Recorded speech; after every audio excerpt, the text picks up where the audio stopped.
మాట్లాడే అర్హత పవన్ కళ్యాణ్కి లేదు. నిజంగా ఆయనకు లేదు. ప్రొఫెసర్ నాగేశ్వరరావు గారు ఆయన ఒక ప్రొఫెసర్ చదువుకొని వచ్చిన ఆయన ఒక పొలిటికల్ అనలిస్ట్, ఒక ఎక్స్ ఎమ్మెల్సీ. ఆయన గురించి మాట్లాడడం ఆయన గోటికి కూడా ఈయన సరిపోదు పవన్ కళ్యాణ్. ఈయన ఒక ప్యాకెట్ స్టార్ అంటే చంద్రబాబు నాయుడు ప్యాకేజ్ ఇచ్చింది కాబట్టి ఆయనతో ఉన్నాడు. మళ్ళీ అమిత్ షా దగ్గర పోయి మాట్లాడుకున్నామేమో ప్యాకేజ్ కోసం.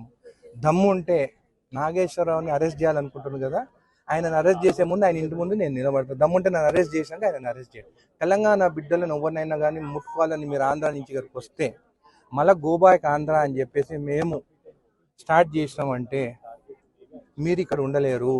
అయినా కానీ అమరావతి అన్ని పైసలతో ఎందుకు కట్టుకుంటున్నారు? మీరు అందరు తెలంగాణలో ఉంటారు కదా, ఆ పైసలు ఏదో మాకు తెలంగాణ జడ్చలలో ఒక 5,000 ఎకరాలు ఇస్తా, ఆ రాజధాని ఏదో రెంట్ 99 ఏళ్ళ లీజ్ ఇస్తా, మీకు ఇక్కడనే ఉండరు, హైదరాబాద్ ఉన్నట్టుంటుంది, ఇక్కడ నుంచి ఆంధ్రాని పాలన ఇచ్చినట్టు ఉంటుంది మీకు.